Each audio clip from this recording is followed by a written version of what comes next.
नमस्कार।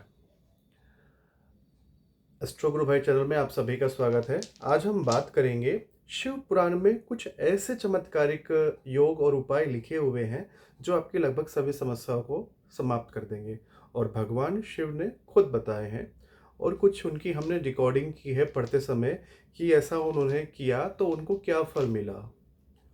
तो आज हम 7 उपायों पर चर्चा करेंगे। 7 उपाय शिव पुराण से वर्णित हैं, हमारा इसमें कुछ भी नहीं है।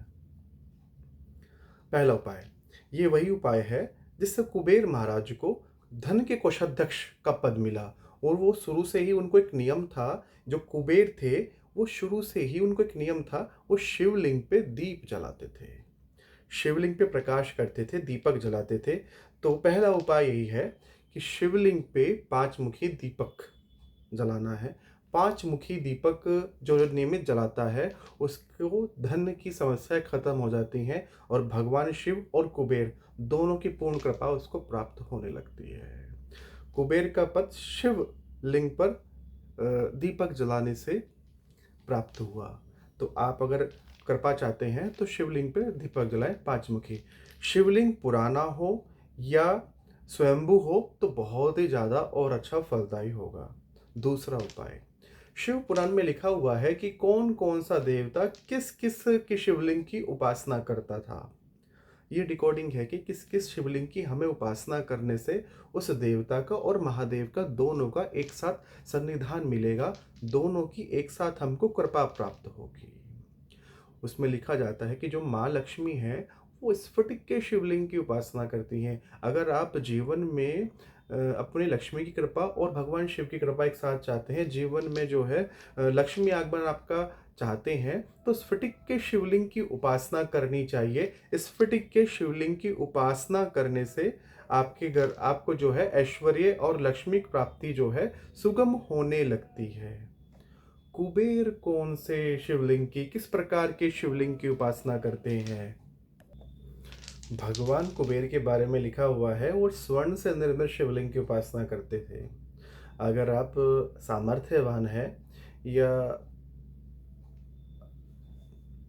सामर्थ्य की भी क्या बात है, अगर देखा जाए तो लगभग 100 ग्राम में बहुत अच्छा शिवलिंग बन जाता है। नहीं तो बहुत सूक्ष्म शिवलिंग भी बना सकते हैं, वो 10 ग्राम में, 15 ग्राम में, 20 ग्राम में बन जाता है। बहुत ज़्यादा कॉस्टिंग नहीं है, हो जाता है। अगर आप कोई चाहे, इच्छा चाहे तो बन जाता है। अगर आप सामर्थ्यवान हैं तो स्वर्ण शिवलिंग की उपासना करें। स्वर्ण शिवलिंग की उपासना करने से धन और ऐश्वर्य की बहुत कृपा प्राप्त होती है।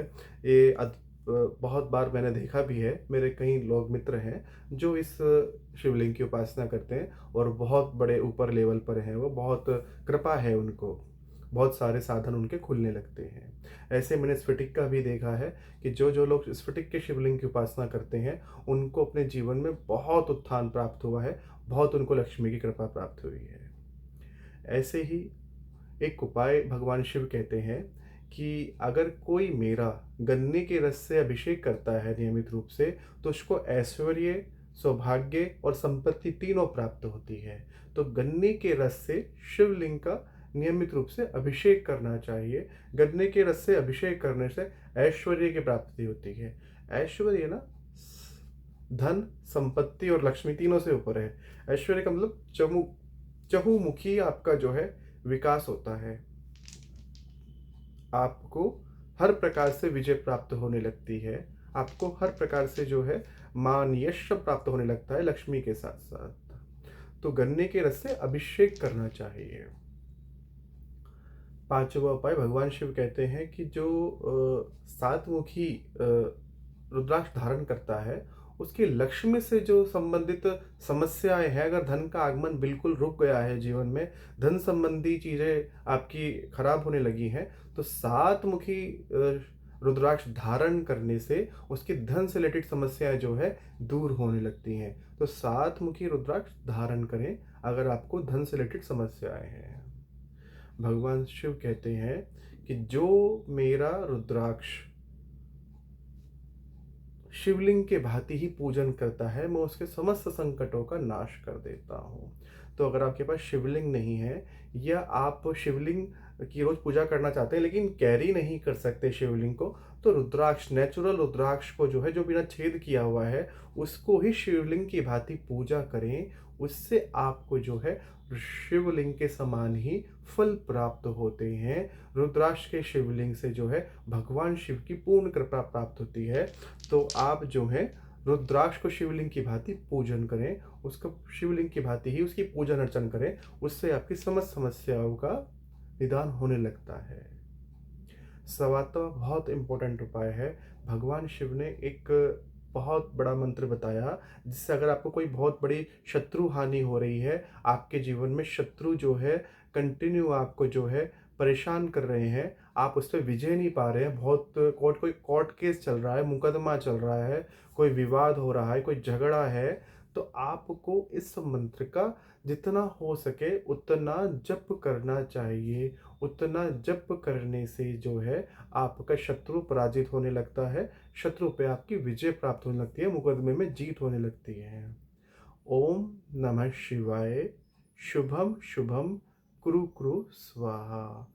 इस मंत्र का आप जितना हो सके उतना विधि विधान से जप करें।